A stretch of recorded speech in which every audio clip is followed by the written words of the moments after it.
When we're in wakefulness in the physical world right now, everything is more or less stable. We have stable space, no external changes occur around us.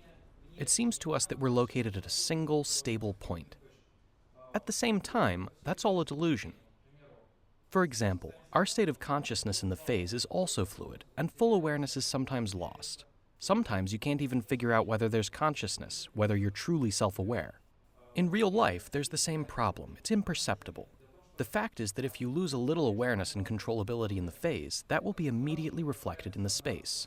Absurd things and changes to the space start to arise, and it's perceptible. In fact, our consciousness fully controls only a small percentage of each day. Most of the time, I even hold seminars 90% on autopilot, halfway in trance. That is, full human awareness is an illusion. Sometimes it turns on you. You're sitting down, realize what's going on, and then it's as if you fall into a half trance. But since space is stable in reality, there is no effect at all on it. And it seems to us we're conscious and awake the whole time. But in fact, that's an illusion. For that very reason, it's no surprise that consciousness in the phase is periodically fluid. That is, now it's on, now it's off. And it's not that it's like that in the phase, it's that our consciousness is like that in principle. In reality, it's also constantly fluid, so it's very difficult to be conscious all the time, and there's no need to be anyway. Stopping the internal dialogue is one of the most beneficial phase-related practices. It allows you to enter the phase better and stay in it longer.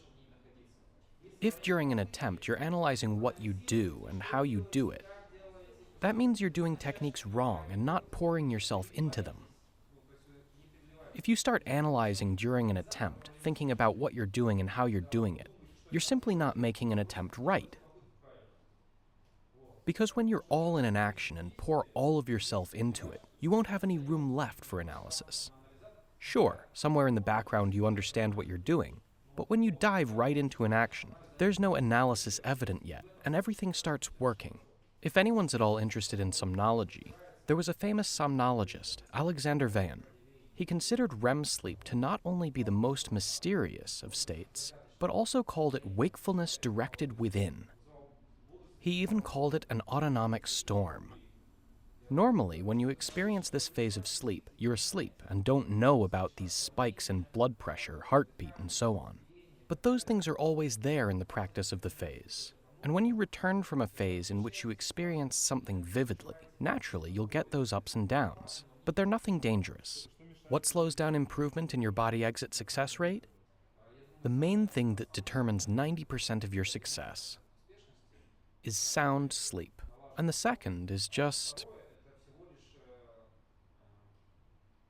paying attention when performing techniques. That's it. There's a list here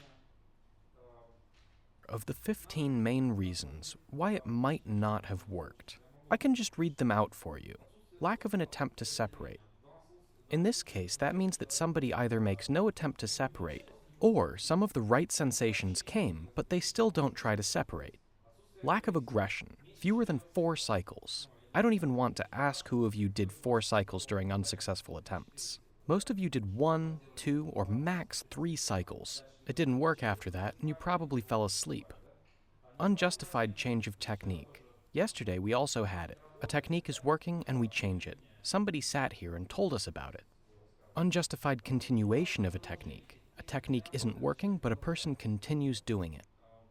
Forgetting to separate. We also talked about that.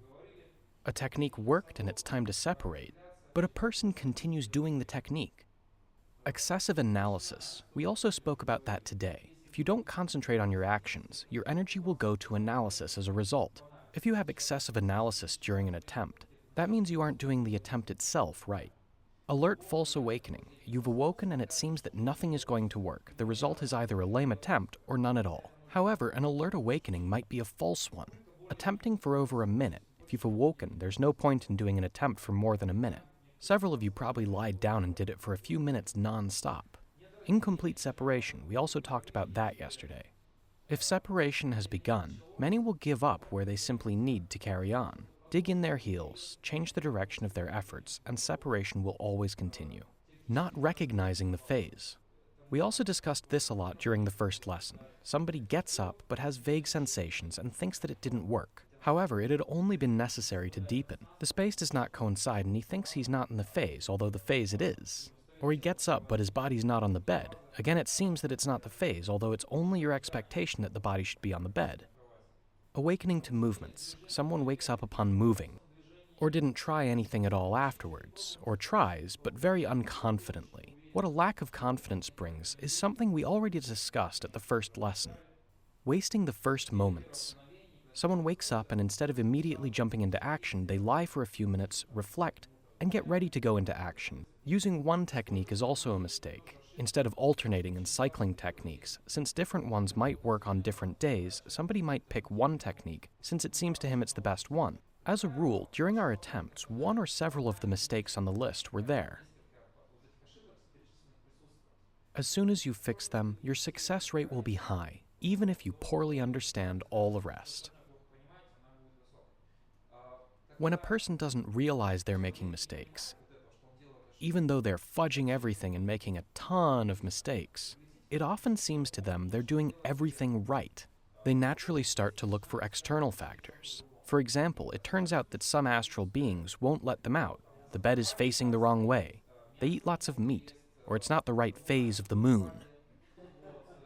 I've also heard, you need to take off all your gold. Good thing I didn't hear that yesterday. Some wise guy on Channel 1 once said to never, ever enter the astral plane in windy weather or from an airplane. You'll be gone with the wind, he said. I've been on a lot of Channel 1 shows. I can tell you that you can't take Channel 1 or 2 seriously when the show's about this topic. There were cases when shows on national networks ended with the presenters shouting, "Hooray, we've just fooled millions again." I won't be naming names so as not to disillusion you. I'll tell you my funniest story when it comes to do's and don'ts. I'm a super patient guy. It's practically impossible to get me to lose my cool. But once, there was this case when I lost my patience right at the seminar. We had 2 groups of 40 people. Earlier I had spoken with everybody one-on-one, and so I was really tired. I'm talking with an elderly gentleman. And when it was his turn, I asked him, "What did you do?" He started telling me what he did. You know the instructions. But for some reason, he lay down during the day and started doing something, so he just lay down during the day and his actions had nothing to do with what I had assigned. He simply lay down and did his own thing, and he talks about how nothing worked for him. Right then, I started shaking. Why did this guy even come here, and what did he do all that for? He says, "It didn't work for me, but I figured out why that happened." I rejoiced and thought he would say, "I should have done what everybody else did. After all, everything worked okay for others." But no. You know what he said? After the attempt, he found an amulet under the bed that he had de-energized, and that's why nothing worked for him. That was the only time since 2007 that I lost my temper at a seminar and started yelling. For example, you enter the phase 5 times one night. 1 or 2 of them will be wishy-washy, brief, and not deepened. That's absolutely normal. I squeeze the phase out of every awakening. Sometimes, naturally, I'm not fully ready physiologically, and I still squeeze out a phase. And that's why, when I squeeze the phase out of nothing, it might be brief and not fully deepened. Although I would get a phase experience, inasmuch as my body was not totally ready, it would be brief, not deepened, and so on.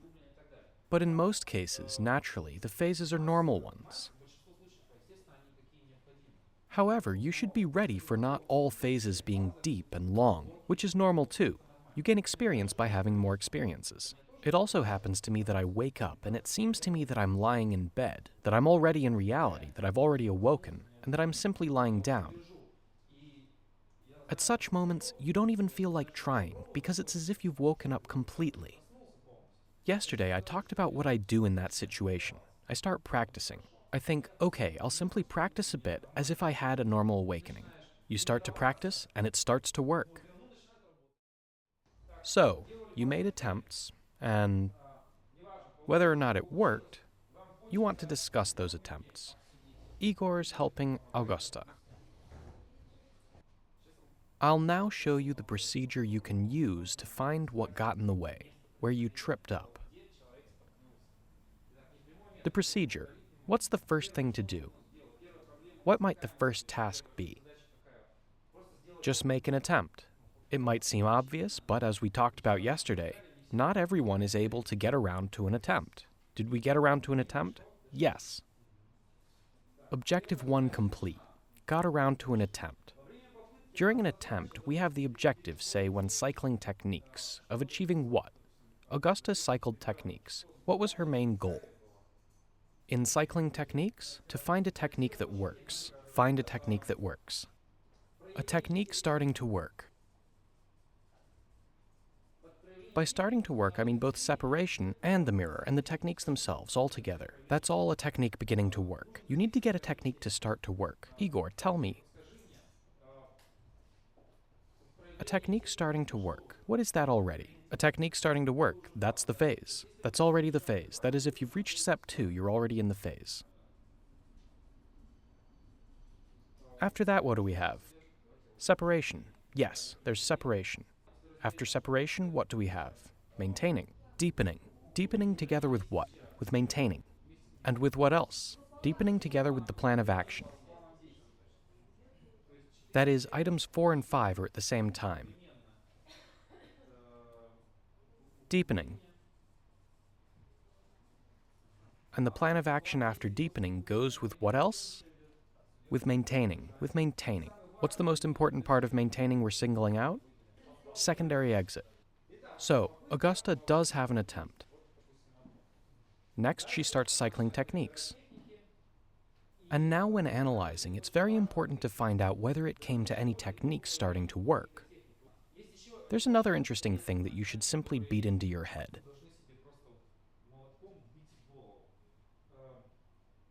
Igor, say I lie down now and we'll be doing techniques. If I suddenly get the sensation that I don't feel my body, does that indicate anything?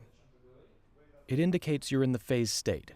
If I lie down right now, yes, I lie down and in literally a few minutes, I get the sensation that I don't feel my body. Does that indicate anything? No. Most likely it doesn't mean anything. Today we'll be going through the direct techniques, and you'll see why it doesn't mean anything. But if I woke up and got the sensation at some point that my body wasn't there, then it's the phase. If I lie down now, or am even sitting in a chair, and images appear before my eyes, does that mean anything? No. Right, that doesn't mean anything either. But if I wake up and see an image, yes, I'm in the phase. It's the same with noises, vibrations, or any sensations. What's the point? If you wake up and get any unusual sensation, that always clearly indicates that you're in the phase. And so Augusta simply felt that she didn't feel her body. Look, what's at the heart of this procedure? The light bulb goes off for us at point 2. A technique starts working. Not feeling the body. That's the phase 2. It's better to put any sensations here, and the light bulb goes off for us. It's a sign that we've crossed the threshold. At this point, we're already in the phase. And what issue arises for us here? Separation, right. And now we need to figure out where Augusta's problem is. I've realized my problems. All right, tell us about them in more detail. I turned on my analytical mind. What's the simplest question to ask Augusta in this case? Did you even try to separate right then? Yes, that is, you nevertheless tried to separate. Yes, I was in bed, turned around, and tried to push off the couch. Do I understand correctly that you started to rotate and some sensations arose? Yes. And when you started pushing off with your hands, you were turned back? Yeah. It's as if the glass started to pour over, but you poured yourself back. What we've just discussed is a key point for your future self-analysis. For example, Augusta comes and says, "Nothing worked for me." First of all, this isn't going into the statistics, obviously. And so Augusta says, "Nothing worked." We're starting to go through what happened to her step by step.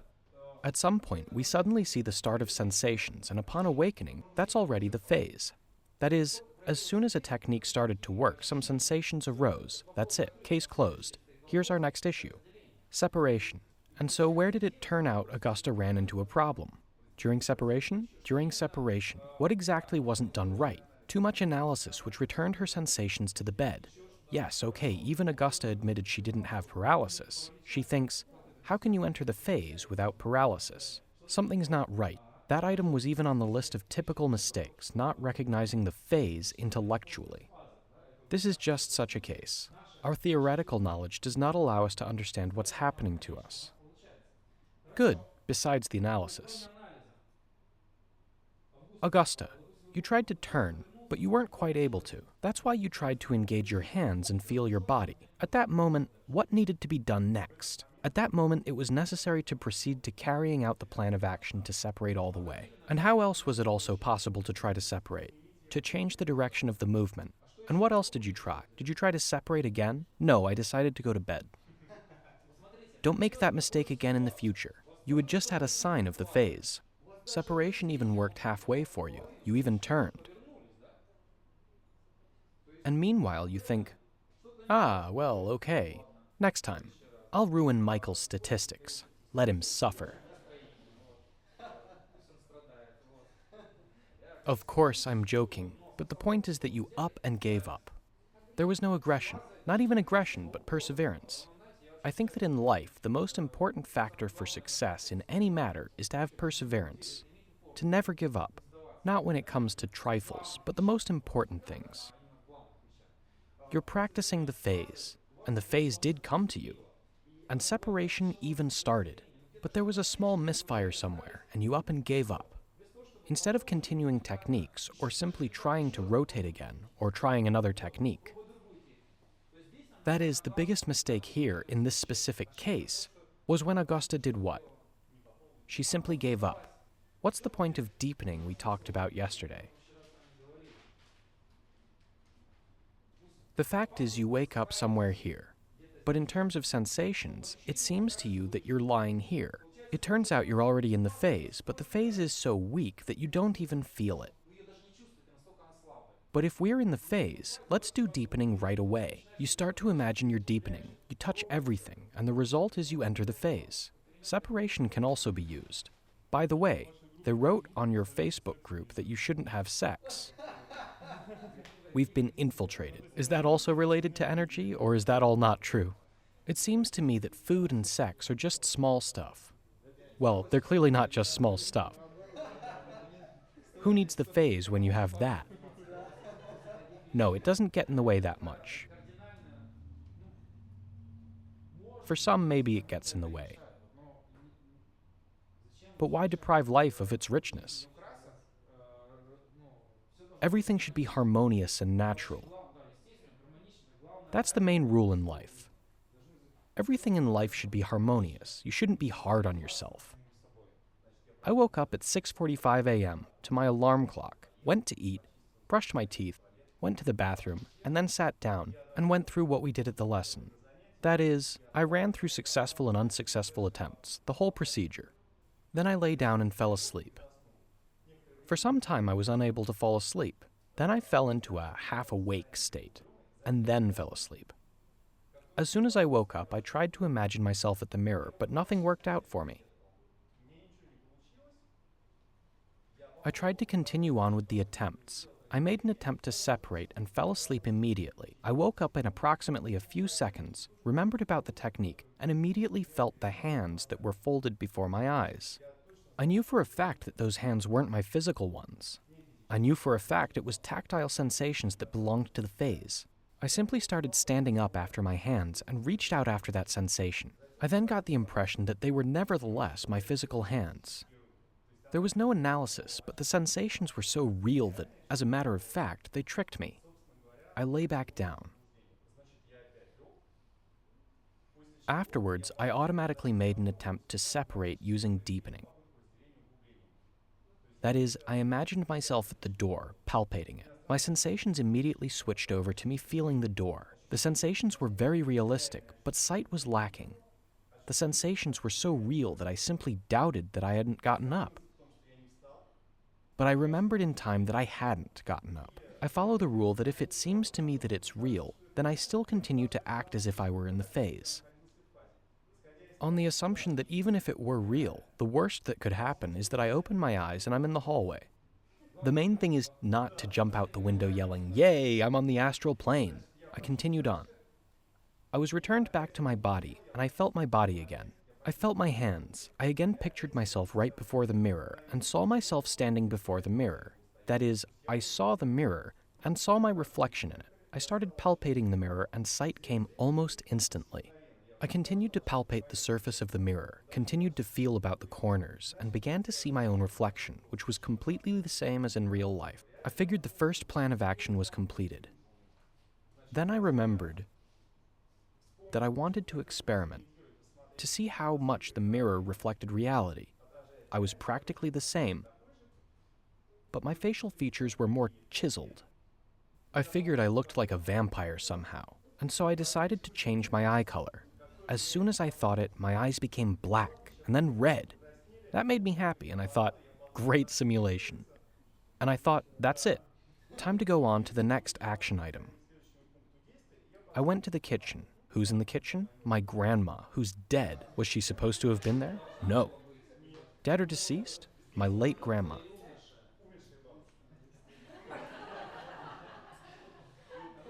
Sorry. No big deal. In that apartment, I'm used to my grandma usually being in the kitchen. She died a few years ago and I saw her. I perceived that as one of the manifestations of the phase and thought, well, grandma is grandma. I told her hello and went on. I went out the front door and then went down. And that's when I realized I had reached the main entrance. The lock on the door got in my way and I figured I wouldn't open it. I simply pulled it off and continued down the stairs. I went outside. I noticed it was a sunny day. But the landscape was a bit different. It didn't correspond to reality. That didn't bother me at all. Then I saw a group of people standing around, and I realized that I shouldn't have left the kitchen because the next item on the plan of action was to eat something. I figured I needed to handle the situation and began looking for what could have been done in the street. And that's when I saw a young lady with a friend who was drinking mineral water. I went up and said, "Give me your bottle." She gave me her bottle, and I tried it. And while my sense of taste had been a bit dull in my previous attempt, or everything even tasted bitter, now my sense of taste was very distinct. Meanwhile, I didn't have a subsequent plan of action, none at all. I had 2 items. I wasn't sure about the third, personal plan, and so I just continued on. And since I didn't have a third item on my plan, I immediately returned to my body. That is, I returned and felt myself lying in my body. Afterwards, I made a second attempt to separate, and it didn't work for me. I simply continued sleeping. Then, I woke back up. I tried for about a minute, but then I realized that nothing at all would work that day, since I was already really tired. I nevertheless was still really sleep deprived, and I just decided to stop since it was 10:30. I had to get up in order to get ready to come here. I'd like to bring your attention to the following. Say Augusta had an experience yesterday, but didn't today. And Igor didn't have an experience yesterday, but did today. That goes to show that not all days are alike. Different techniques might work for you. It might happen in all kinds of ways. Raise your hand if your attempts yesterday and today were different. In terms of quality, in terms of results, in terms of everything. You see, it's normal. So on these 2 days, never draw conclusions. I felt my hands and started analyzing whether those hands were real. Actually, that's a very frequent problem. In fact, it's not a problem, but it happens that you try to see your hands. They appear, you see them, look at them, and think, gosh, what did I put my hands up for? Again, that's being unprepared for the sensations being real. As a matter of fact, you're exactly the same in the phase as you are here and now. That's why there's no need to wait for some unusual astral body with wings or whatever else. I knew this one guy. Actually, I knew him many years. We would always talk in groups and discuss things. Once the topic came up of how to figure out if you're in the phase or not. He says, it's easy. In the phase, you always have 6 fingers on each hand. Everybody looks at him. How's that? He indeed always had 6 fingers there. Actually, it's an interesting experiment with changed anatomy. You feel all those fingers and control them all. There might even be 6 or 7 of them. Every time you're returned from the phase, treat it as a new awakening. Think about it from a purely logical point of view. Even if the phase really had ended, it was just there. That's why you need to try again either way. In most cases, it just seemed to you that the phase had finished. This one lady once worked with us. At the seminar, she talked about how she entered the kitchen and searched around it, but there was nothing there. All the shelves were empty. And she opens a drawer, and there are 2 rotten tomatoes inside. She sees they're spoiled, moldy, and smell bad. But the plan must be carried out. Have to eat. And that's the only case I've heard of when someone tried to have a bite to eat, but vomited in the phase. Another case, a lady told me she was walking in the forest. The plan was to eat something and look in the mirror. Suddenly, she saw a mirrored flower. That is, a flower made of mirrored glass. First, she goes up and sees her reflection, and then starts to eat the glass. Most interestingly, she said she really felt how the glass crunched in her mouth. But meanwhile, she found it pleasant. That is, she eats the glass, chews it, swallows, and feels it all, but found it pleasant. Let's return to how taste, food, satiation, and so on are all related in reality, relatively speaking. In the phase, it can all happen in different ways. First, Andre will help Tatiana. I came home in the evening, went through my entire plan in my head, set my alarm for 5:55, and went to sleep with a clear mind. That is, I made no attempts before the alarm clock. The alarm went off, and I went to the bathroom, came back, lay down, and began trying to fall asleep. That is, I began to do forced falling asleep. Overall, I have problems with that. If I wake up, I can't fall back asleep. That's why I stopped walking, eating, and so on at night. And here I had to try. I'm falling asleep, but it doesn't work, and a struggle started to happen while I'm trying to fall asleep. At some point, it apparently happened. I feel I've begun wiggling, and I say, there it is. And with that going on, I was ejected. I was ejected and I flew. I flew and understood I needed to go to the mirror. I fly up to the mirror and realize I need to eat. I realize I don't have any time and fly on. Then I realize I need to deepen. But to deepen while in flight, I began picking up sticks. I don't know if I picked them up from the ground or somewhere else. That is, I picked up an armful of them. I had a feeling of satisfaction that it worked, that I had deepened. With that armful, I landed back in my body. That was my first experience, and so I was happy. But the plan, of course, had not been carried out. I deliberately flew through the mirror, but didn't manage to eat. Although that was in the plan. But why didn't you manage to do it? I was flying. I was going really fast. I think picking up sticks is great. That is, you felt it, right? Of course. Afterwards, you still needed to decide where you were going. Maybe going to the mirror or something else, so there would have been a goal. What does it mean that Tatiana got that sensation without even falling asleep? Not even according to procedure, as it were. She got the sensation and realized right then something was happening. She thought she would then roll out of her body, but instead she suddenly started flying, though not of her own free will. What does the fact that flight happened indicate? She dragged out the attempt and was ejected. It was already a long time for you to separate and so on. But since you were lying down in the phase, you were simply lucky that the phase kicked you out on its own. But you might not have been so lucky and you'd have continued wiggling. How to separate without having made physical movements? Many are afraid to do separation because they're afraid to make a physical movement, and that ruins everything. What things and tools are there for separating when you're guaranteed not to move physically? Levitation. Say levitation. Right. That is, for levitation, you don't tense muscles, right? Falling out. Falling out. What else? Immediately imagine yourself separated somewhere. Immediately appear there. Feel the sensation of flight. If there are images, you can enter them. Last question for Andre. Was that the direct or indirect method? It was probably the direct method. That's what we'll be going through today. Why? Because she didn't make an attempt upon awakening. Yes, she was lying down and everything happened inadvertently. This time, I followed the advice. I was told to sleep less and not 6 hours. I set my alarm to get about 4.5 hours sleep. I wake up, I decided to use the restroom. I went to the bathroom. I didn't eat this time, so as to keep it as short as possible. I went back to bed. I remembered what I needed to do. Then I think, I won't be thinking about what I need to do. Otherwise, I won't be able to fall back asleep. I fall asleep, wake up, and immediately go to the mirror. I try to go to the mirror, but realize it was me having thoughts about the mirror. I start to do techniques for levitation, for all kinds of spinning, and for swimming. I cycled through a few times. Doesn't help. Well, I think, wasn't meant to be. I fall asleep, wake up after some time, and go back to the mirror.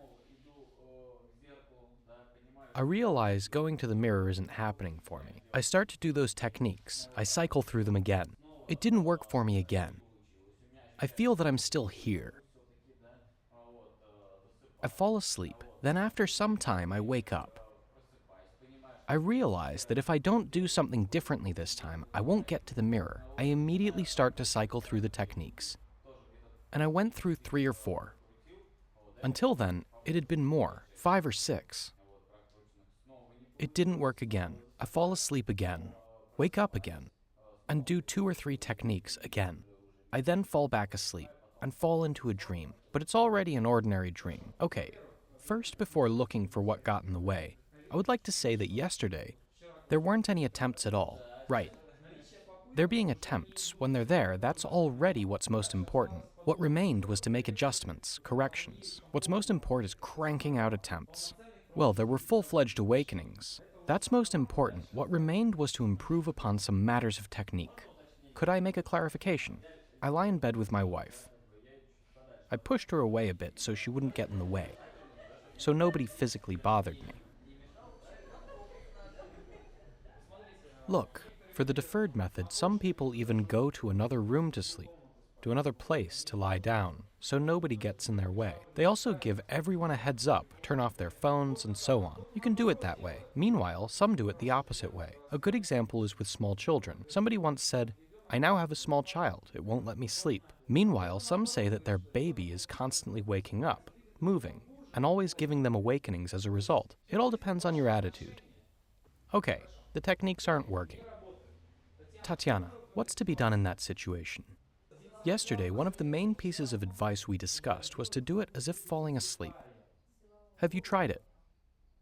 It's as if I'm doing the hands visualization technique, and as if it's not a phase entrance technique, but a technique for falling asleep. I start doing it, and I try to fall asleep at the same time, and in literally a few seconds, my hands appear. Any technique will start to work when you do it as if falling asleep, if it hadn't worked when done with intensity and aggression. I also compared myself lying down or awake. Thanks to his analysis, he doesn't concentrate on his actions. Look, you have your internal powers, which you can apply either to your actions or to thinking it over. And if you start analyzing, and this is especially relevant for men, then your mind will be unfocused. That is, if you're analyzing, you're doing the techniques wrong. Right, you're doing the technique, but doing it isn't enough here. It's especially important here to put your all into the result. You should do the technique as if trying to dive into it. You shouldn't get stuck on analysis. It's running in the background, it's there just a bit, but you're fully in the moment. Your all goes into it. You simply dive into the technique, and you try no matter what to feel the results. For example, you sit in a car and immediately try to drive off without starting it up. You pull at the steering wheel, but it doesn't turn and the pedals don't work. Because you have to start up the car. That diving into the technique fires up the engine. Then the car will start moving. Yaroslav, Andrei, and Irina. As soon as I started to fall asleep, I decided to try forced falling asleep. I'm really good at making myself fall asleep. I used forced falling asleep. I had a goal. The thing is, when analyzing yesterday's attempts, I realized that I thought quite a lot. For example, yesterday I thought, right, I saw a mirror, a rear view mirror. Everything I saw, I analyzed. I didn't just analyze, I did it out loud. That's why I couldn't go any further. And this time, I made myself fall asleep. As soon as I realized that just a bit more and I'll fall asleep, I immediately appear at the mirror. While I don't see anything, I know I'm at the mirror because I know you need to eat, but I don't know what to eat because I don't have anything at home besides candy. My second plan immediately comes to mind. I should go to my goal. I appear at my goal. I immediately appear where I wanted to go. I had the very firm intention of watching my first experience. I was 10 years old then, and I only remember the feeling of fear, this mortal terror. I had this awful feeling and a single question: who am I? I carried that fear inside me for 20 years until I found out there are seminars like this, and there's Michael Raduga who can teach it. Because I dabbled in a lot of everything, meditation and various practices, but I couldn't return to that state. I couldn't even find hints of that state. It wasn't described anywhere. And here I am in this room, and I see it with 30% realism. Everything's blurry. I see myself in bed, and I suddenly feel what I had felt. Fear? No, I don't feel fear. I knew I had felt fear. I had a question. Why had I woken up with my neck stuck in one position and not been able to move my head for months? I was like this. I wanted to see everything all over again in order to understand what had actually happened, because all I remember was fear. Did you see that scene from the outside? I saw myself from the outside, but I felt everything that had been inside. It was as if I weren't lying on the bed. I saw myself standing in the room. That is, you see the situation, but feel yourself lying in bed? Yes, inside, I'm lying and realize the doorbell's ringing.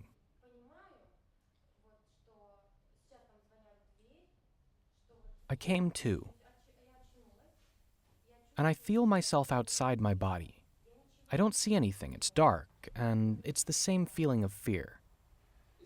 Excuse me, that is, you had already left the situation. No, I'm there. I'm saying that I see everything, as it were, that I feel inside myself. I understand I'm outside my body, but I don't know who I am. I hear the doorbell ringing. I realize I need to get up and open it. But I can't move. I can't get up. I can't do anything. That lasted a few seconds, this awful feeling of fear. What's happening? What's with me? What happened? And then I realize I feel it, that I started to move spasmodically. And I rolled out of the bed together with my physical body, and my head stayed like this. I rolled out, and my head couldn't move. In that state, I went to open the door. Your head really wouldn't move. Really. It wouldn't move afterwards. I even have childhood photos where I'm 10 years old. It happened in the fall when it would get dark early. And then when New Year's came on our family photo, I'm standing like this, with toys. You know, there were those ostriches. They would move. I had this ostrich, and I was like this. Never heard of anything like that. Now I understand what happened that night. As soon as I had realized all that, I began to analyze and left that state right then. I returned and found myself in bed. I realized I know what in fact happened, why I had a head like that.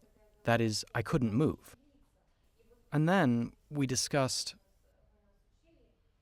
how there's paralysis. Well, I was in that paralysis, and when I started trying to do something, I rolled right out of it. Apparently, some paralysis-related condition had occurred. I analyzed everything. I then tried to return there. And as soon as I realized I was back at the mirror, I returned to that situation. I wanted to analyze everything again, but suddenly fell asleep, and I left that state again. I analyzed it all again, and then made myself fall asleep. Let me tell you a secret. Many ask, but why the mirror? So you'll be curious what's in the mirror. It's a relatively simple goal that's not too difficult, and you have motivation to do something. Tell you to set your own goals, and you won't do anything. Many even suspect that a cult initiation takes place through a mirror. One of our seminars was even ruined over that. A lady traveled from St. Petersburg and really ruined a seminar. At the first lesson, I spoke about the mirror, and she jumped right in. Michael, what do you mean? That's the most dangerous thing you can do. All the books say so. What do you want to do to us? You're sending us to our deaths. It's that dangerous. I had a friend in the group, and later he told me what people talked about behind my back. It turned out that at the second or third lesson, almost all the group didn't try because they were afraid. And that lady never showed up again. She spread her virus and never came back. People were truly afraid to try. If you have a goal of your own, you go towards it. In this case, Irina did right. I got home late because I had gotten lost in the metro. I got home at 3 and went right to bed. Once again, I got these thoughts. That I'm going to bed late and nothing will work. I hardly slept, although I wanted to sleep. I woke up the next morning and immediately think I need to at least wake myself up somehow. I decided to do what we repeated yesterday. I walked around, decided to deepen, carry out my plan of action in reality, and touch everything, to do some techniques some more.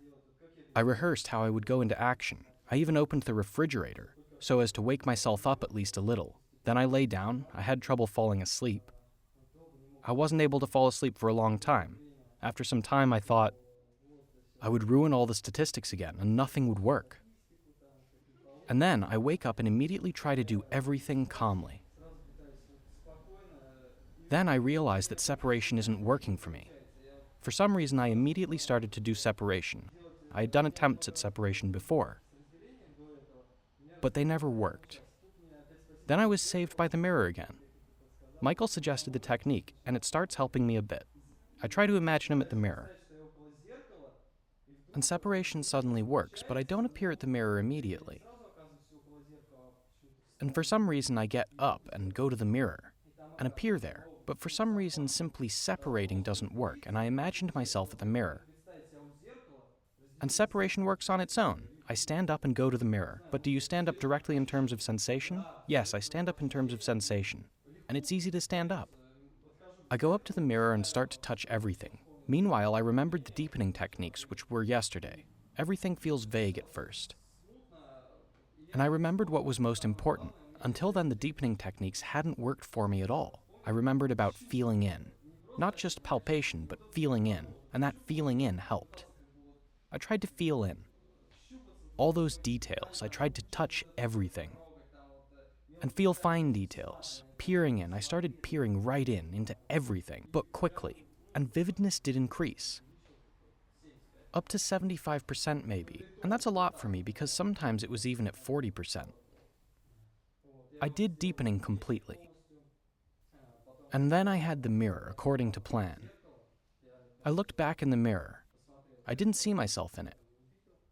I went to the refrigerator since I had to eat something. For some reason, I wanted to find red caviar of some sort and eat it. I open it and there's fish paste there. Gross, are you kidding me? I close the can right away. I figure I'll put it back and take another can. I close the refrigerator. And then I open it and there's that fish paste again. I think, a curse or something? I open it again and it's the same thing. What the heck? I gave up on the refrigerator. That was it, enough. I didn't even manage to drink juices. I was fed up already. Then I had my personal goal. I also decided to do everything, like last time. Michael said we're doing everything the same, the personal goal too. I decided to find the very same goal, this lady who I wasn't able to meet yesterday. For some reason, with this goal, it turns out that I just start looking for her. I turn around and there's nobody there. I also tried to open the door and find her that way. No luck either. On the third action, I was thrown back out. Once everything was over, I made a secondary exit. I made the secondary exit and the same thing again, the mirror and the rest. Did it work? Yes, it worked. Meanwhile, I made a secondary exit several times because I was thrown out at my personal goal each time. And there was suddenly this spacing out, and I appeared in a completely different place, in another space, on some square, where there was some market, and I think, now everyone will say it was some dream, as it were. And right then I thought, you mean the people in the room? Yeah. I was slick and figured, I'll do a deepening technique now. So there's no doubt, right. That's why I did a deepening technique.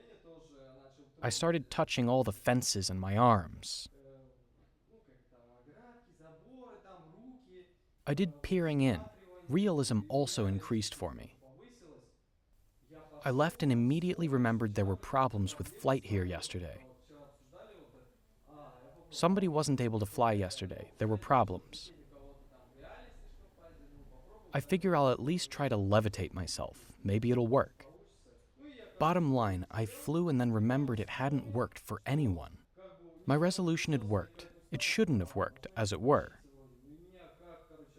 Oh, how I dropped. How I crashed to the earth. I felt real pain. I fell and I was in real pain.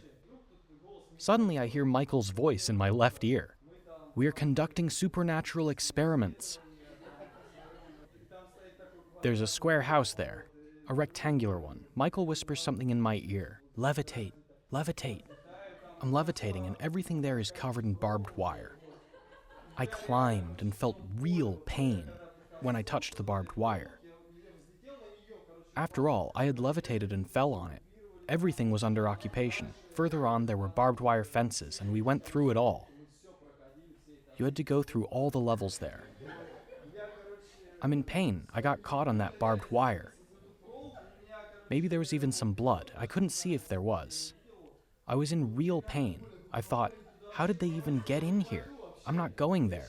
I'm in real pain. Some computer games were already taking place there. Has anyone played Counter-Strike or Half-Life? Some bots and special forces were running around, all shooting. I picked up an Uzi and also started shooting at those bots. Then I jumped out of there and think, no way in hell I'm going there. I jumped out, but it was a light jump through a window, like in Counter-Strike. I picked up an M16, I ran there and started kicking everyone around. It was already a dream at the point. In my opinion, those actions were unconscious. Because it was already nonsense at that point. Okay, Irina, at what point did the phase end? It seems to me that the phase ended when he lost sight of his goal. When he appeared on the square, then he flew off, and then it was some fantasy. But in what exact place? Let's do it together. What ideas does Andrei have? Maybe when those games appeared, that was already more like a dream. When he got sucked into the episode? For as long as he induced the actions on his own, he remained conscious. Why? I knew I wanted to levitate, to try. No, during the levitation it was still okay, and then in that room with the barbed wire, you were sucked into the dream episode and the game. In the process, you most likely fell asleep. Did you find the can of caviar in the refrigerator easily? Yes. But finding the caviar itself was a problem. A bunch of other people appeared on the square. Even I appeared somewhere there. But the right person didn't appear, so confidence was lacking somewhere. Now, Andrei, tell us about it. I'll try to be quick to only tell you about the key points. I set my alarm for 6 a.m., I woke up at about 4, and immediately tried to do something. It didn't work for me. I looked at my watch and drank water, but didn't get up. And then there was more sleep. I woke up later to the alarm clock at 6 a.m. I won't be talking about my unsuccessful attempts. My successful attempt was as follows. I try to imagine myself at the mirror, using force falling asleep in parallel. I began to see the mirror. I try to feel it, but something's not right. I see that the mirror is steamy and start to rub it. I even hear how the glass squeaks. I start wiping it and see the Joker in the reflection. The one from the movies. I think, oh, I'm in the phase. And you're the Joker? No, not me. In the reflection in the mirror, he's behind me. He's standing and smiling, or something like that. I figure I'll verify if I'm in the phase or not. I close my nose and breathe. It works. Now I need to go eat. I turn around, but the Joker's already gone. I went to the kitchen and make another protein shake. I start mixing everything. I turn around halfway, and there's this figure standing there in white. She looks like a ghost or something. A character from another film?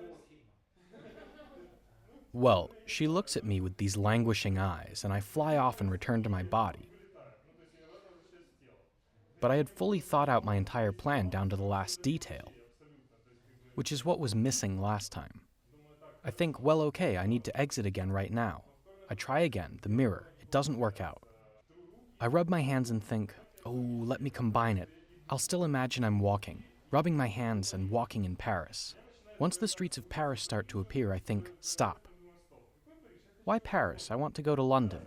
Now Igor from Paris will be offended. London starts to appear, then shoot. I think I want to go to America after all. Basically, 3 different streets appeared. Ones I had been in, I looked at them and returned. Actually, while walking and rubbing my hands at the same time, I also did forced falling asleep in parallel. Andrei wasn't making his way toward a specific task, but easily appeared where he wanted to. What does it mean when a person has quick translocation? Fast translocation means there isn't a high level of realism. Let's ask, how realistic was it? Yes, in fact, during secondary exit, it wasn't all that high a level of realism. And if you put it in percentage terms, probably about 50 to 60%. And the first time? The first time, hyperrealism occurred immediately after the Joker appeared. But actually, I left something out. When I was above the mirror, I saw him in the reflection. But then I started to lower and saw myself in the reflection, and it wasn't me. That is, it was me, but this entity didn't look at all like me. It was even a bit scary, though interesting. How do we avoid the appearance of entities who interfere? As soon as you stop paying attention to them, they disappear.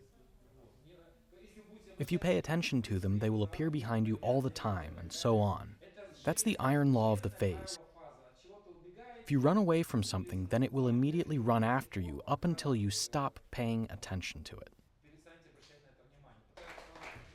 Let's collect some statistics. Meanwhile, I won't be asking anyone for details.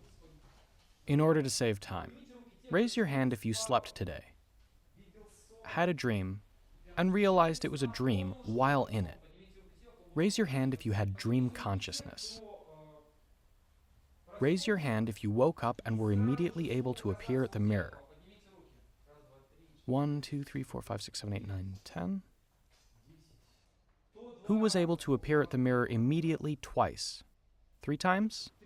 Raise your hand if you were able, if being at the mirror didn't work out and you immediately tried to separate by levitating, who was able to levitate? Who was able to roll out, to enter the phase by rolling out? Who was able to simply stand up? Raise your hand if you entered the phase by standing up. Raise your hand if, using rotation, you were able to enter a full-fledged phase. Raise your hand if you were able to use the swimming technique to enter the phase. You imagined you were swimming and suddenly appeared in some place. Does walking count? We'll put that in other. Raise your hand if you were able to use hand visualization to appear in the phase. Raise your hand if you were able to using deepening. You imagined you were in a room and then really appeared in it, already in the phase. 1, 2, 3, 4, 5, 6. Raise your hand if you accomplished at least one previously set task. 1, 2, 3, 11. Before the break, I'd like to say a few words about statistics. First, deepening was the star of the show today. Generally speaking, it's not the best as a technique, but it's one of the best for sure, based on practitioner testimonials and even pure logic. Look, sometimes it pains me that deepening isn't always the star of the show. It's hard to explain. But when we wake up, we're already in the phase. That is, we should immediately appear at our goal, which is what we're trying to do. Look at how going to the mirror immediately is leading the pack. Or immediately deepening, since we're in the phase. We should enter the phase, separate, and deepen while carrying out our plan. But why not start deepening right away if we appear in the phase immediately? For that very reason, this technique should work very well for you. Here, I gave you techniques that can easily be explained. For example, there isn't even any phantom wiggling here, because it takes a lot of time to explain. I don't want to take time away from anything else. But meanwhile, don't forget that we haven't counted cases when you entered the phase only halfway. Actually, we didn't even count when a person is lying down in the phase. We didn't count hazy phases either. Actually, there were about twice as many experiences. That is, you enter the phase easily and in a simple manner, in fact. We've tried to count realized phases when you've at least stood up, gone somewhere, and started doing something. Unrealized phases are much greater in number, and your task in subsequent individual practice is to increase your percentage of realized experiences. So our first task is to influence physiology. You might call it self-healing. It's one of the most promising fields, but a little studied one, and it should be seen as a supplemental method for having an influence. You can't cure a case of appendicitis in the phase. The phase is seen as a supplemental method for having an influence. If you have a problem of some kind, all of your hopes should never be put in the phase. It simply won't help with everything, and much more depends on the way that you do it. More on that later. First, we'll discuss possible methods, and then we'll talk about why it works out of the blue. Based on what we've already discussed, how can we have an influence on ourselves, on our bodies in the phase? Pills, tablets, taking medicine. What's the most important when taking medicine? Feeling yourself as being well. Yes, to immediately feel the effect you need. The medicine might be a tablet. What else might it be? A liquid, pill, or potion, all the way up to injections. The elixir of life. What? Elixirs, ointments, and injections, any type of medicine. What's most important is to immediately feel the effect you need from it.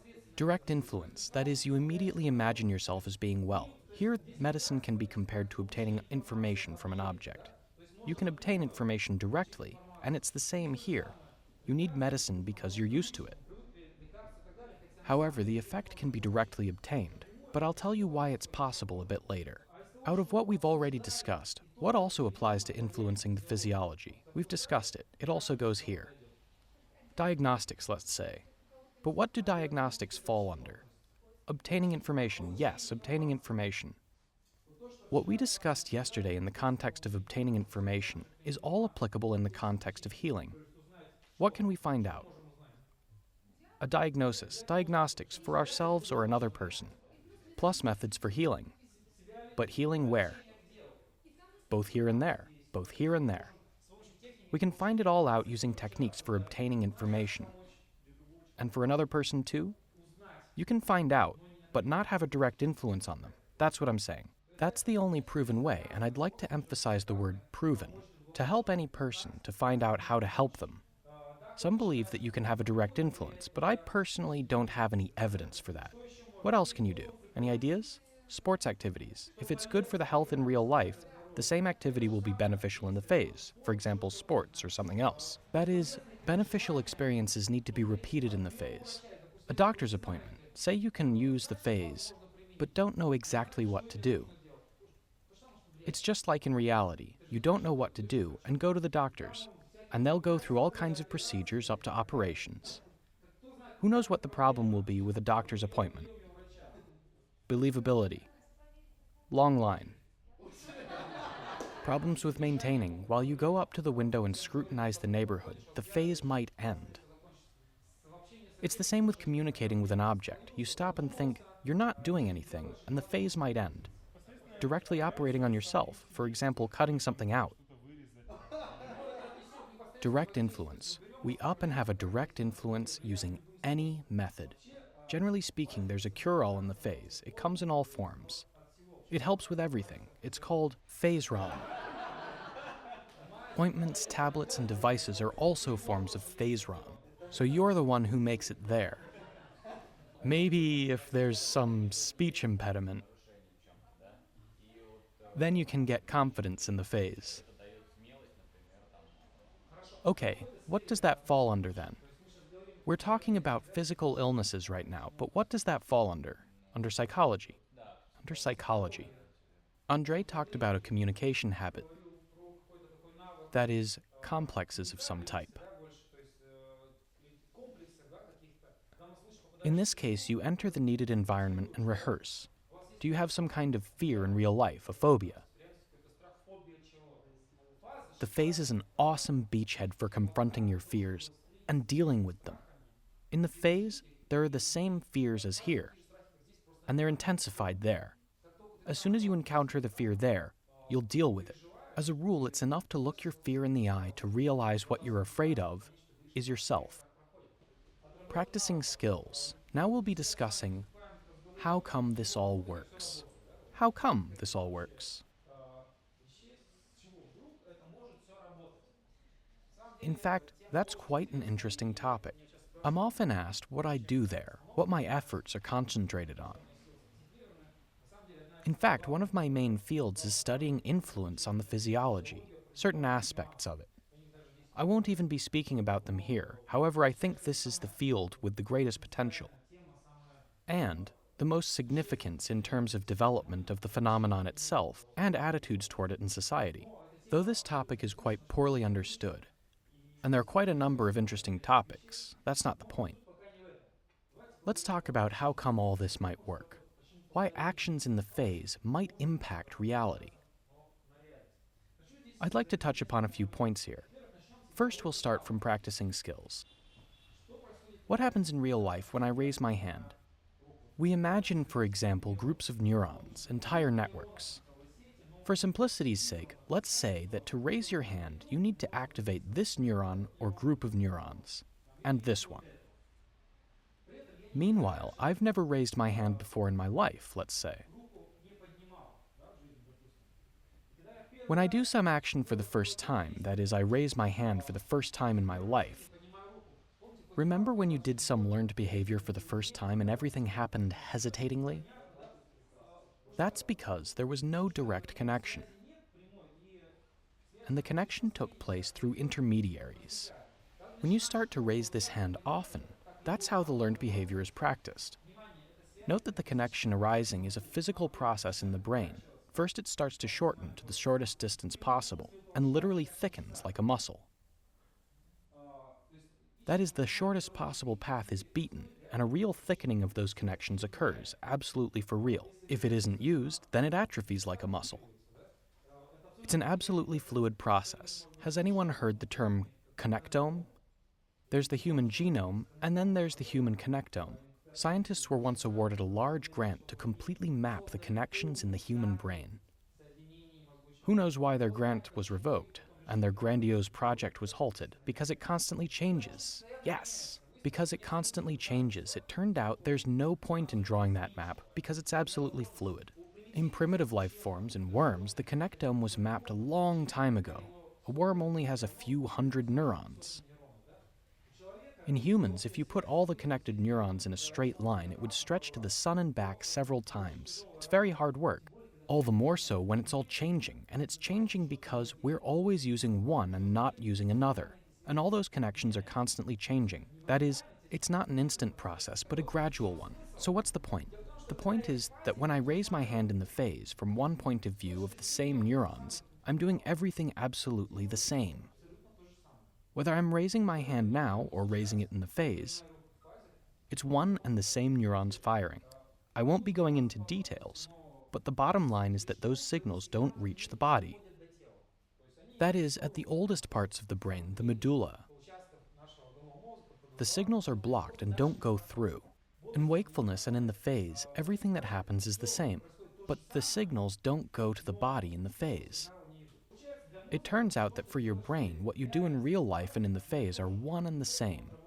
That's why practicing skills works, and it's effective. That's the first alternative. The other one that comes to mind is when we talk about taking pills in the phase. Some studies say that most of the real medicines you can buy at the pharmacy actually don't exceed the effectiveness of a placebo. Even though you can buy most of those medicines at the pharmacy, that is, the placebo effect works in real life. But now imagine finding a pill in the phase, seeing it for real, swallowing it, and also immediately feeling the effect. That is, it's even stronger than in real life. In real life, you swallow it and you don't know what will happen, but here you feel the effect. I'll jump ahead a bit. As soon as you get results in the phase, that same exception arises as to when you can deliberately end the phase. If you end the phase upon getting results, those results naturally have much more staying power. Third point. I always ask beginning practitioners to carry out two interesting experiments. 1. Try to run the whole time while in the phase. Enter the phase and run as fast as you can, as long as the phase lasts. Run as fast as you can. When you come back, you'll see that the body's autonomic functions react as if you were running for real. That is, you're out of breath, your heart beats more rapidly, blood might even flow to your muscles, you have shortness of breath, you even break a sweat, you might even feel tiredness, and so on. That is, your brain simply doesn't understand. It thinks you're running, and the autonomic nervous system starts helping you to run. That is, it doesn't understand that everything isn't happening for real, and you can use that. It can be fooled. That's why we're talking about beneficial experiences. It's not only about physical action, but also those processes they bring about in the body. Here's another example that I always ask people to do. Remember how we talked about vodka yesterday in the context of self-healing? I'm actually asking you, if you want, of course, to try something alcoholic in the phase, for example, vodka. Why am I asking that? So you see for yourself that it's not just the taste, color, and smell. It's also the effect, and you can return and even feel it. The after effects might even persist. What's the point here? Simply that vodka is this clear demonstration of an entire spectrum of all kinds of things. Instead of vodka, tablets have the same effect, of course. But now let's discuss the things that are most relevant to us. They also allow you to look at the issue from a completely different perspective. Meanwhile, these studies were literally 2 or 3 years ago. They're brand new. For a long time, there were several mysteries of science nobody could figure out. I have somnology and brain physiology in mind. Mystery number 1. If lab rats aren't allowed to sleep for 5 to 7 days, they die. But when they dissect them, they figure it's something with the brain, but there's nothing abnormal about the brain. Meanwhile, their internal organs are covered by ulcers and twisted up. There are sores all over the skin, their fur falls out, and so on. It wasn't clear why that happens. Mystery number 2 is that it also wasn't clear why the brain in REM sleep is much more active than during wakefulness. It's as if we're sleeping, but the brain is doing something. Nothing in nature happens without a reason. There was a third mystery. Where is the second human brain located? In the stomach. In the stomach. There are that many neurons there, nerve centers, and so on. It seems as if we don't feel them, but they're there. But why are they there? Apparently, there's another human brain. That's how much of everything's there. And there was a puzzle. What was it all needed for? And literally a few years ago, a revolutionary study was carried out. It was done by a scientist in Moscow. Ivan Pigaryov, if I'm not mistaken. There were cats in the experiment, but the cats didn't suffer as a result. He said they lived long lives at his country house afterwards. The experiment was so astonishing and changes how we see the brain and sleep so much that everyone in the world is still dumbfounded by it, because it will be necessary to rethink the entire nature of how we see the brain, sleep, and so on. They made a clear-cut discovery. They observed the cats and discovered the following. When a cat falls asleep, the same region of a cat's brain responsible for vision during wakefulness. In cats, it's the occipital lobe. In humans, that's where the visual cortex is. In cats, the cortex they use to see. What does it switch over to during sleep? The intestines. That was determined without a shadow of a doubt. There were simply signals there, a correlation of signals. They saw impulses in the intestines and here in this part of the brain. It turned out that as soon as the cat stops seeing and falls asleep, the cortex of the brain that it sees with switches over to analyzing and processing signals from internal organs. In this case, it was the intestines.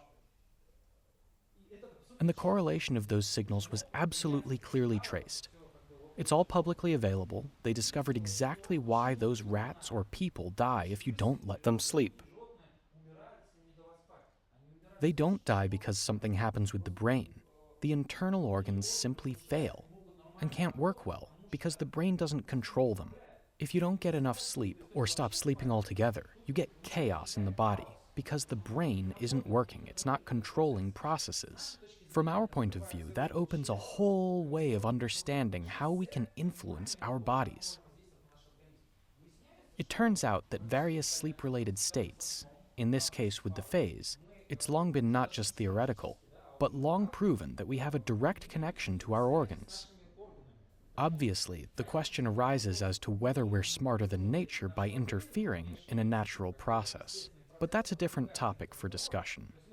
We've gone through several ways all this may be possible. But do you know what the paradox is? You can talk about it a lot, but it all remains poorly studied. However, any experienced practitioner with a long-standing practice has been carrying it out on themselves, trying it and experimenting. The most interesting thing is that anybody who does it knows that it works. So, the direct method. First, we'll talk about it in theory and then go over the most important part. I'll say a few things right at the beginning. In most cases, the situation is as follows. Imagine the following. A 15-year-old student. He's skinny, his girlfriend dumped him, he needs to pump iron, he needs to hit the gym. He comes in the gym. The barbells are lying there, he's skinny and has never seen barbells before. He sees it's got 200 pounds of weight on it. He runs right up to it, grabs it, and heaves. He tries to lift it, to make it budge, but he can't even pull it off the floor. Drat, I can't do it. He sees the 400-pound barbell. He runs up to it. Now I'm gonna lift 400 pounds. I couldn't lift 200, but I'll lift 400 for sure. Sounds absurd?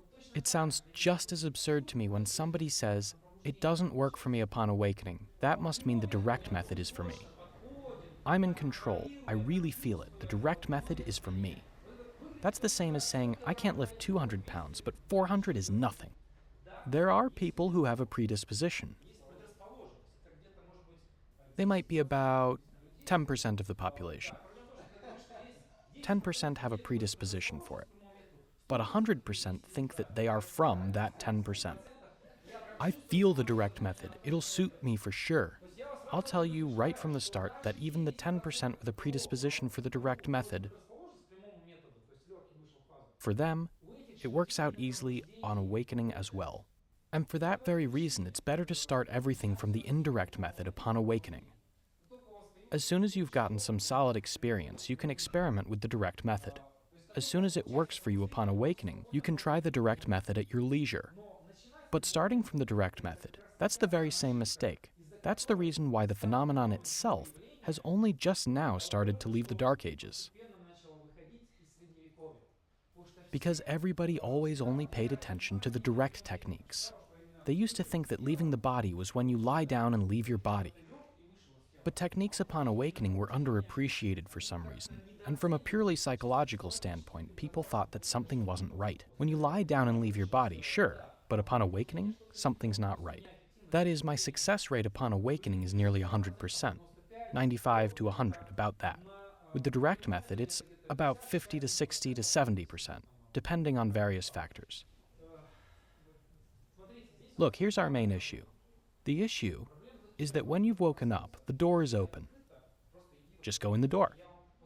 Essentially, when you wake up, the door is open and you don't need to create the state. It's already there, and you need to learn to use it.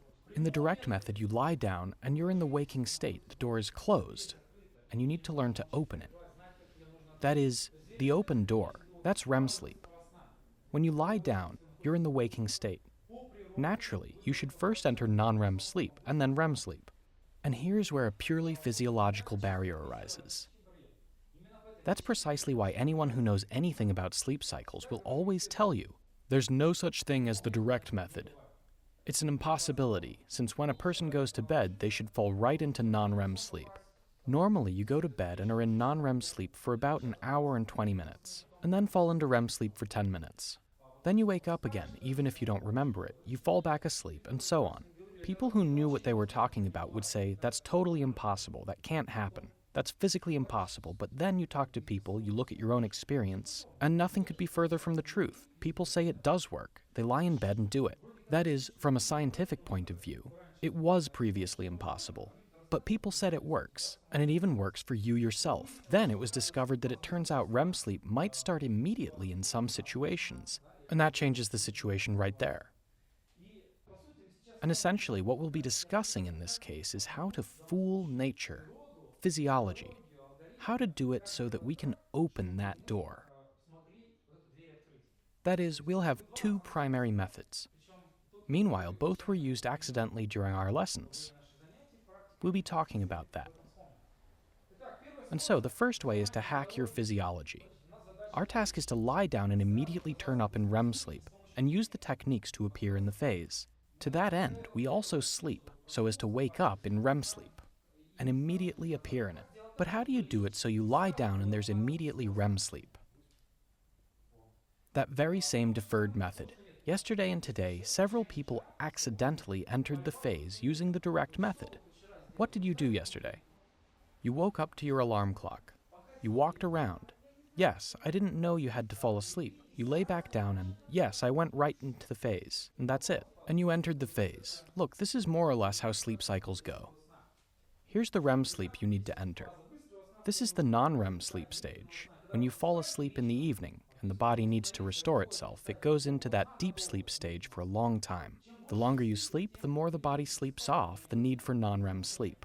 And after, say, 5 or 6 hours, it's different for everybody. The body practically stops entering non-REM sleep. That is, you got up, walked around, and as the body doesn't need deep sleep, it goes into REM sleep practically the whole time.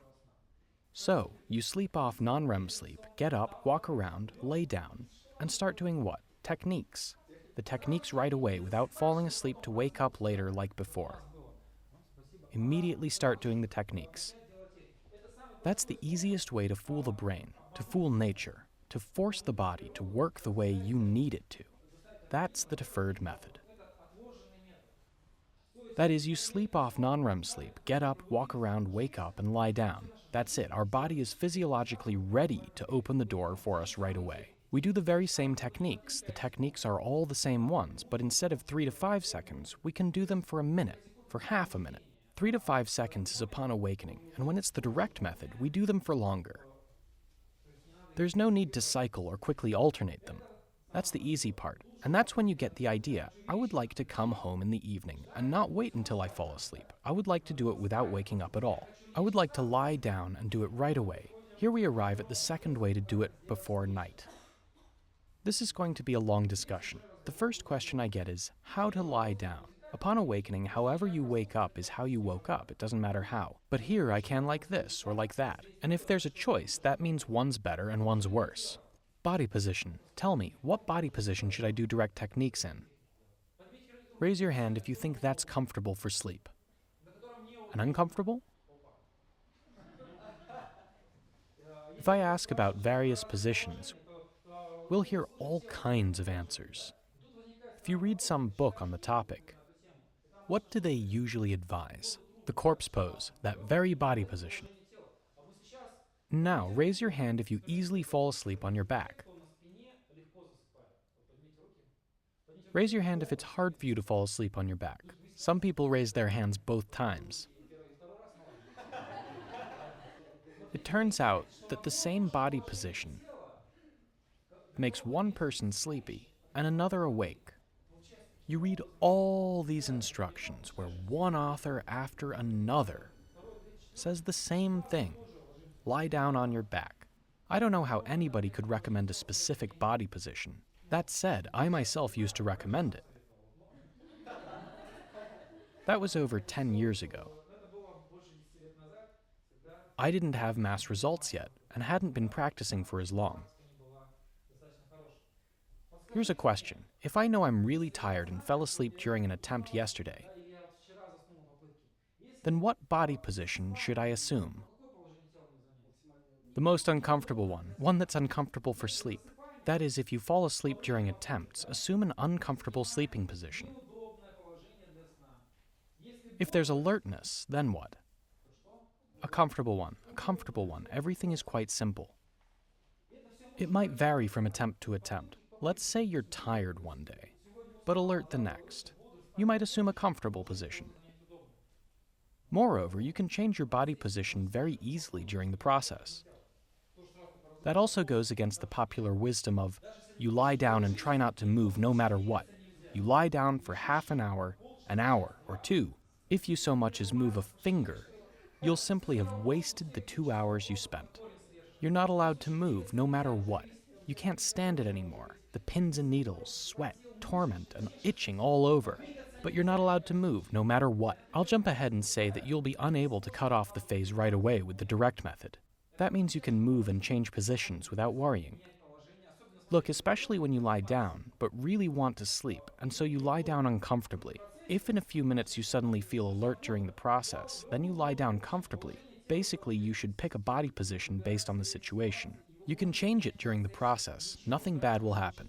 Moreover, your success rate will improve. People often do techniques for a long time, but nothing works. They think, screw it all. They lie down in another position, and it works. So don't be afraid to change positions. You won't cut off the phase. Always remember that. Did your ear start to itch? It's better to itch it than to lie down and suffer because your ear itches. I can talk about these absurd things because I've done them myself. Because I know very well what you're all going through and what you're doing. Alright, we've picked a body position and lay down. Say I'm tired today. I lie down on my back because it's difficult for me to sleep on my back. It's hard for me to fall asleep. Okay, what to do? The following question arises. How long should my attempt last? An hour or so. Any other ideas? A few hours? Until it works? Other ideas. Until you fall asleep. Other ideas. Until you're fed up. More. 10 to 15 minutes. Say you've been lying down an hour or more, and it didn't work for you. You did it in the evening. What happens after that? Say it didn't work and you think, okay, I'll fall asleep. And you can't. You have trouble falling asleep. Because your body thinks, okay, I've already rested up. Look at what a dreadful situation arises. You lay down with these hopes, put in effort the whole time, but nothing worked out, and you got upset. You think, that didn't work, I've wasted my time again. I'll at least get some sleep before work tomorrow morning. And you try to fall asleep for another 2 to 3 hours. You wake up in the morning groggy and down. And after a second week of those kinds of attempts, a person gives up on the whole thing. Look, it's all not that complicated. First, no need to be hard on yourself. Everything should be fun. The solution is quite simple. 15 minutes. 15 minutes max. There's no point in doing more. Experienced practitioners say one and the same thing. As a rule, you get results in the first 5 to 10 minutes. Sure, it might work out that you enter the phase in 30 minutes, or even an hour, but the probability of doing so decreases, and the amount of effort you put in increases. But this curve will go the other way so much that there's no point in doing more than 15 minutes, since the effort you put in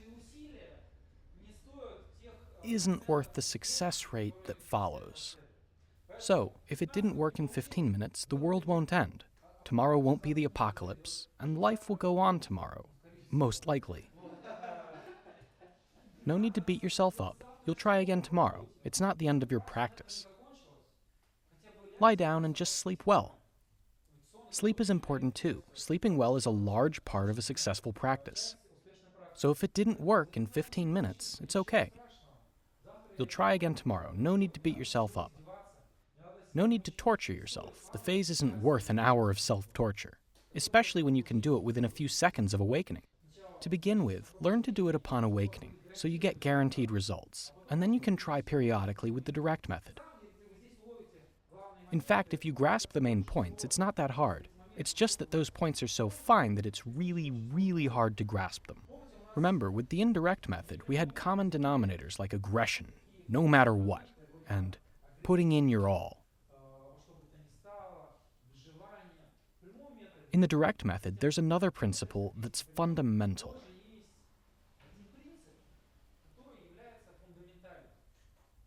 If you don't adhere to it, it doesn't matter what you do or when. Without this basic principle, nothing else matters. Many, well, 99% of practitioners undervalue it. Those who do have success accidentally arrive at this principle, or can't even identify it. What does it consist in? I'll tell you 2 stories. and then you tell me symptoms for the phenomenon. Story number 1. Based on those years of self-torture I told you about, you all also do the same to yourself from time to time. I came to the following conclusion. Say I got the idea of carrying out some urgent experiment, one that was really interesting and really needed. So I'm lying down in the evening and really need to carry it out straight away. I'm really curious and really want to enter the phase. And I don't even try. Because I know that whenever there's excessive desire, whenever I need to enter the phase urgently, that most likely nothing will work out. My brain will be too active. I won't have transitional states. Most importantly, I've tried hundreds, if not thousands of times in that state, and nothing worked for me. I simply already know that there's no reason to try in that state. I wait until the next day and relaxedly, without really caring, lie down, and it works without being hung up on it. Story number 2. This one guy got really into it, and he tried to leave his body every day, to use his terminology. He tried every day for half a year. He tried every day for half a year, and it didn't work a single time. And he went to some classes, to some talks totally unrelated to this field, and there they beat it into their heads all day that if you need something in life, relax and let it go. And he says he came home after that talk and lay down for the first time in half a year and thought, if it works, great. If it doesn't, to hell with it. And it immediately worked for him for the first time that evening. When I talked to him, his direct method success rate was about 60 to 70%. I've never seen a higher success rate before or after, because there are many factors at play. For example, something's bothering you and so on. After all, at those moments we're sensitive to outside factors. Now tell me, what to call it? Let's list what you say. Decrease the importance. Indifference. I might have a lot of trouble spelling that word. Go with the flow. Don't obsess. Say a healthy whatever. I'm warning you in all seriousness, even if you understand the next part of our lesson, when we discuss what should happen during an attempt, even if you understand all that, know all the techniques, know the textbook by heart, and know all our techniques and practices by heart, without this here, the direct method is just in your dreams. Nothing will ever work for you. It's something minor, as it were, but it's a crucial factor. One of the main reasons is that if you analyze to excess, you deprive your body of transitional states. Yours is either switched on or completely off, since that's how the brain works. And now we're approaching what's most important. What should happen when I lie down? How do I enter the phase? How do I fool nature? Before I explain, I'd like to ask you a question. I'll ask for the answer after I explain it. Right, what's the question? Let's imagine a situation. Say I was 17 or 18, and I just found out about, say, the phantom wiggling technique. It boils down to trying to move your arm without moving a muscle. You take your arm and try to move it up and down without moving a muscle. It will gradually start to move. Moreover, you can even lie down and your arm will start to move within a few minutes. It's an absolutely realistic sensation, but if you open your eyes, your hand isn't moving. So I lay down in the evening and start to do phantom wiggling. First, I try to wiggle my arm. After a few minutes, my arm begins to move. I feel movement. Right away, the logic is my hand started to separate. That means I'm separating too now. That's it. Separation happened. My arm is separating. It's already moving out there. My astral arm has practically left my body. My arm is left. That means I'll leave my body now. You start to move that arm, move it up and down, and time goes by. 15 minutes, an hour, 2 hours. It was as if my arm had left, but it didn't lead to anything. That's day 1. On day 2, you lie back down and start to wiggle your arm again. It wiggles again. You think, well, how's that? I'm practically levitating already. I don't even feel my body anymore. There's already vibrations, some noises, and my hand is moving up and down. Nothing happens. On the 3rd day, you again start to do wiggling. You do it and wiggling happens. At some point, you realize it's already the phase. Very strong vibrations and noises. You get up and go. You return back to your body and joyfully run around the house. Hooray, now I know how to leave my body. The phantom wiggling technique works. On day 4, you go back to bed. You go back to bed and start to move your hand up and down again. It moves up and down. Well, what's wrong? I left my body right here yesterday. You torture yourself for 2 hours, but nothing works. On day 5, nothing works. Nothing works for an entire week. For an entire month, nothing works. Then with another technique, everything unfolds the exact same way. If you answer the next question, and will be able to formulate an answer to it, it will give you an absolutely clear understanding of what the direct method is. Here's the question.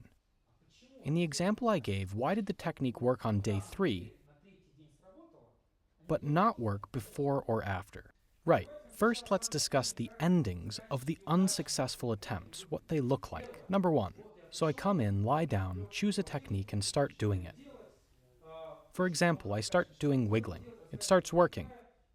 I lose consciousness. Then I wake up in the morning and recall what I did that evening. That's number 1. Number 2 is like I said. You lie down and start doing phantom wiggling. Your mind is free-floating. It gets distracted. I have the feeling of wiggling. I'll levitate right away, just a little more and I'll leave my body. I don't feel my body anymore. It'll work now. I'm lying awake. That is, you've been lying awake the whole time. But what should actually happen? Why do we need active and passive techniques? Why do we need comfortable and uncomfortable body positions? Everything boils down to the following. For example, why would I lie on my back today if I decided to use the direct method? Because most likely, I'll be really tired, the seminar, flight, and so on. Say I lie down uncomfortably so as not to fall asleep. Because I'm super tired, I start doing some technique. I start to do it and my mind starts to check out and get sidetracked. I lose consciousness for a bit and then regain it. I can't fall asleep because I was doing techniques and lying in an uncomfortable position. That's why my mind turned on completely. And I feel there's no phase at all. I continue to do the technique. I start to do it, and my mind goes off somewhere. It sinks. I space out a bit, and then I come right back to. You feel the phase isn't there yet. You need to deepen more. You start some technique again. You deepen into it. You space out. There might even be some microsleep. At some point, you come back round.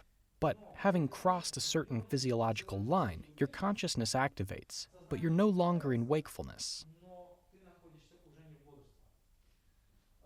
Now I'll explain to you what exactly happened here. But the idea is that you should turn off your mind bit by bit. Dive deeper and deeper. What's the point? Sorry for being blunt, but as long as your monkey mind is working and firmly in control of the process of doing techniques, you can forget any phase or direct method, just rare occasional exits. For example, when your mind is working and saying, I'll leave my body now, wiggling is working.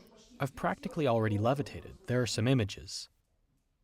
Why is it when people say that, you immediately know that nothing will work? They're controlling it. You can hear it from their words that there's control. The mind is involved in the process.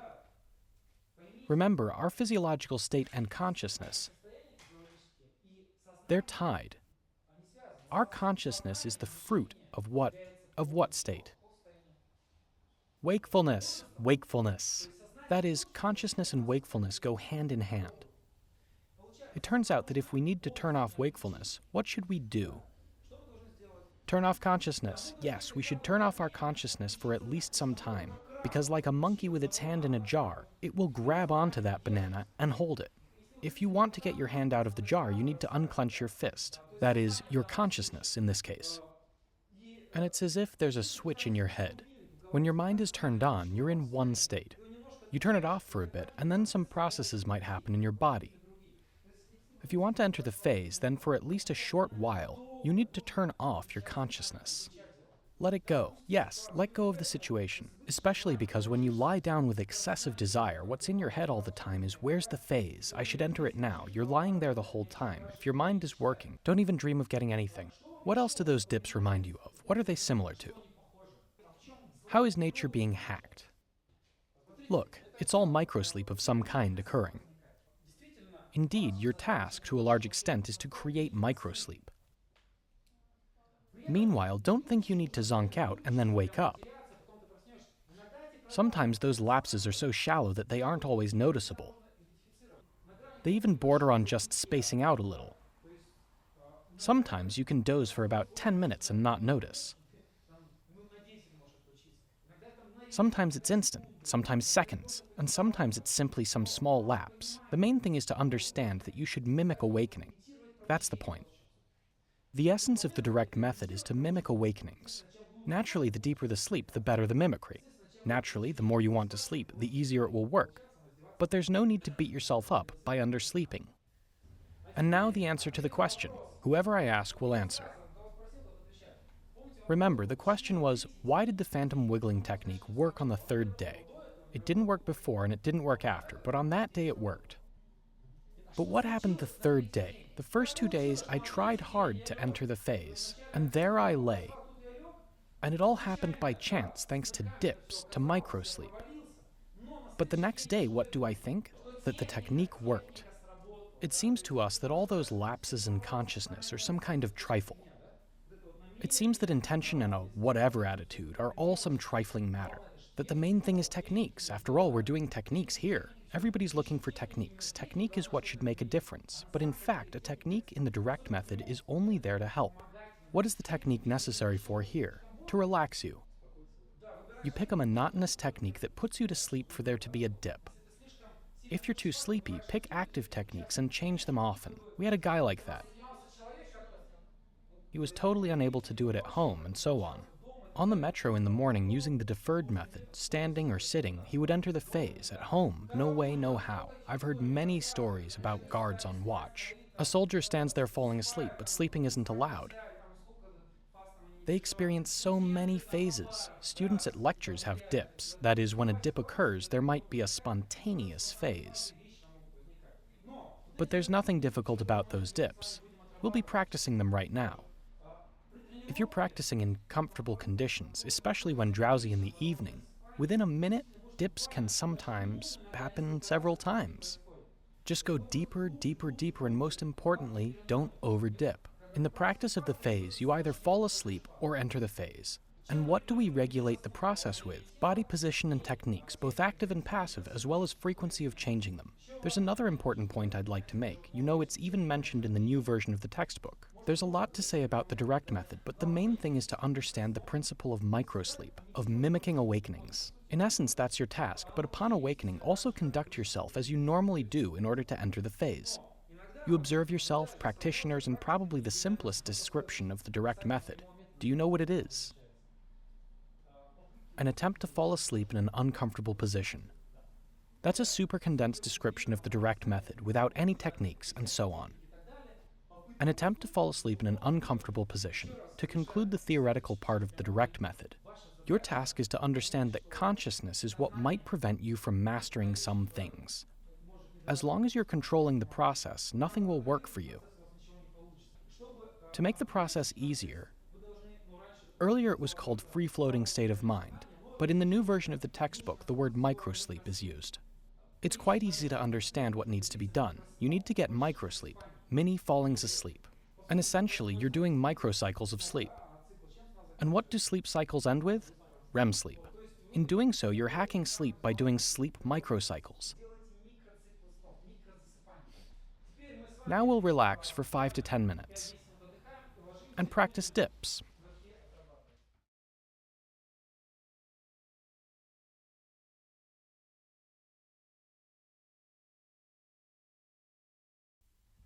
Now then, assume a body position based on what you listened to.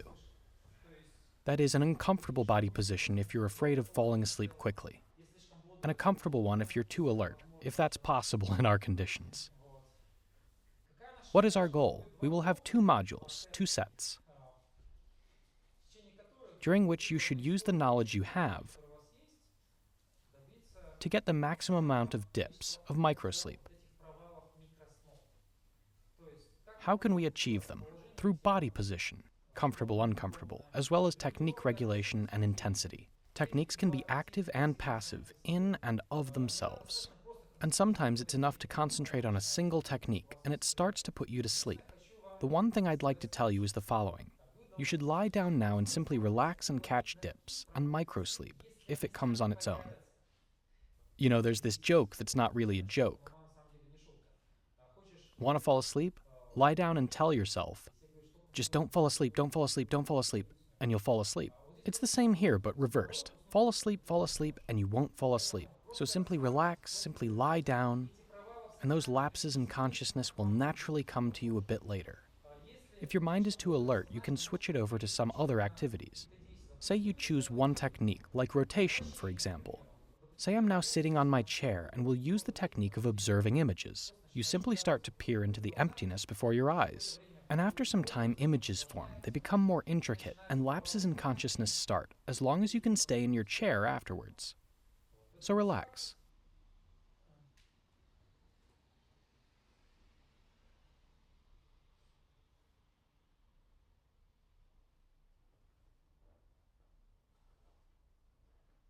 During the process, you may change your body position, but carefully so as not to touch anyone, and not loudly.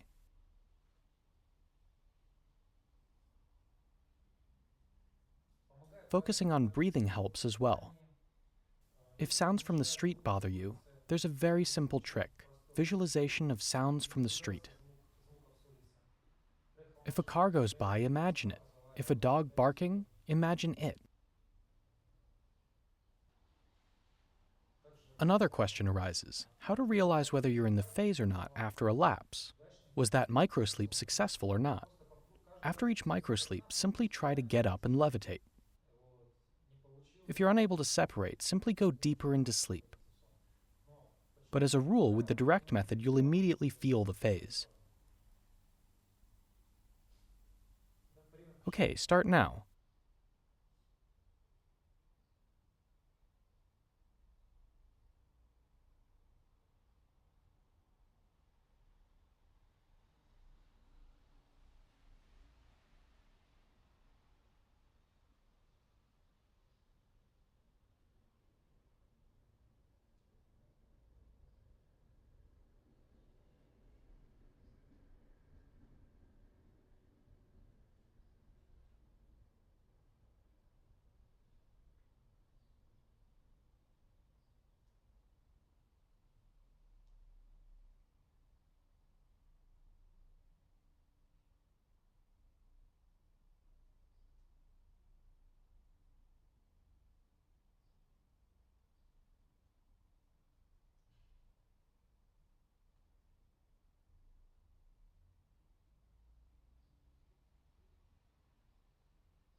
Right, literally a 1-minute break. Change your body position if you're uncomfortable. If you fell asleep, wake up.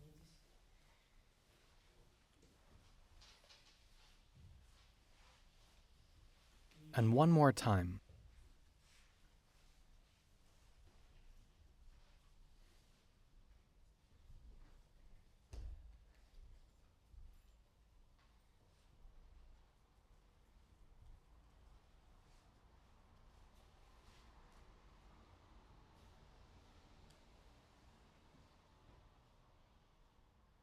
Sometimes the lapses aren't noticeable. What I might personally count as lapses are spacing out, getting literally lost in thought. Lapses of some sort also occur in your thoughts.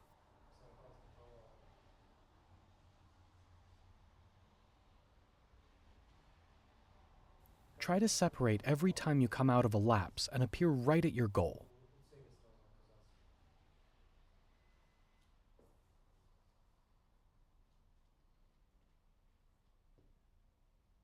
Okay, start now.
Attempt.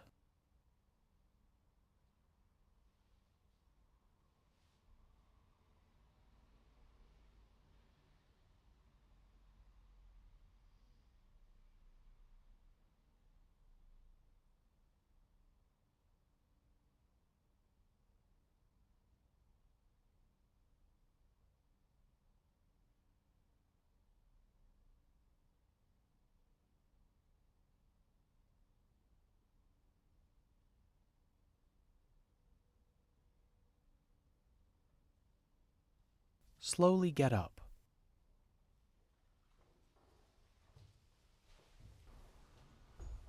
Raise your hand if, over the course of that 30 minutes, you got no lapses in consciousness. Don't worry, it's normal.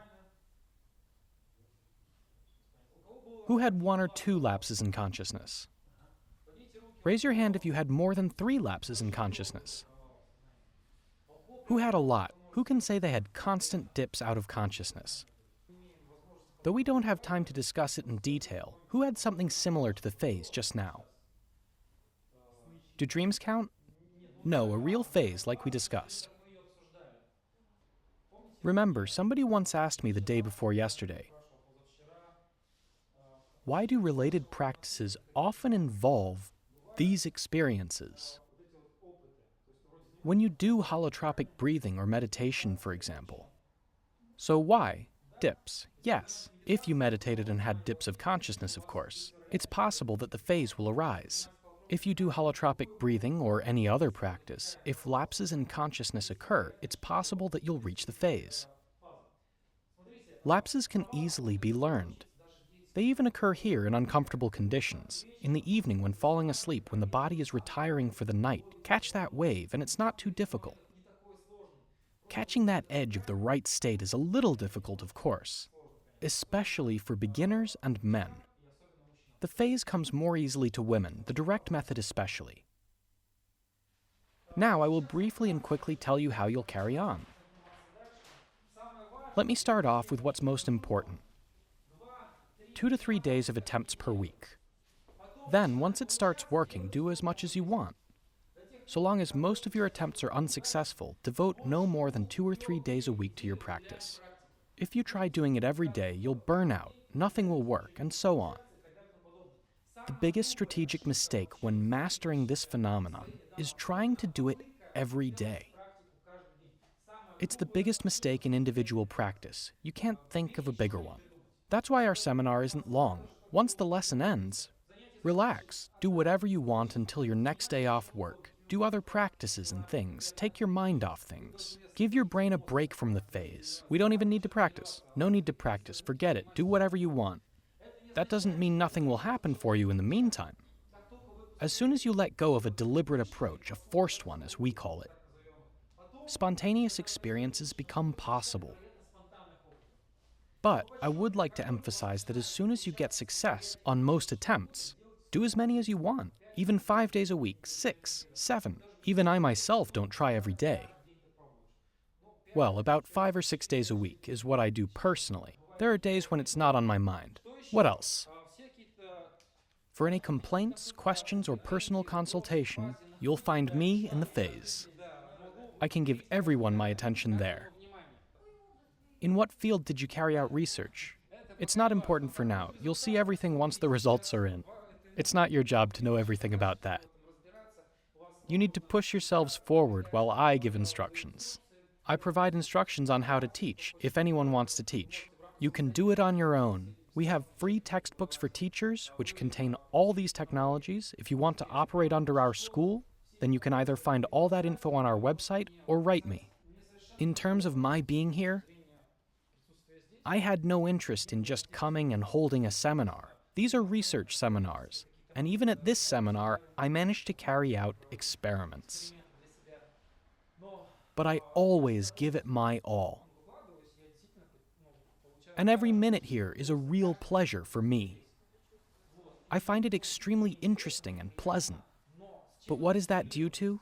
It's due to the fact that I really feel I'm giving you something. I get colossal satisfaction from your enthusiasm. You tell me what's going on with you, and I like how it changes your life, your future. You are the bearers of knowledge. You yourselves can grow, change your lives, help others, friends and family, and so on. And that striving to introduce something new in your life, that striving to plant a seed that might sprout and help research and development, that's what pushes me forward. All in all, I've given you everything I could. Everything else depends on you alone. Simply follow the instructions closely to live in two worlds. That's it. I should be going. Michael, where are you going? Thanks, everybody. I'm going to the astral plane.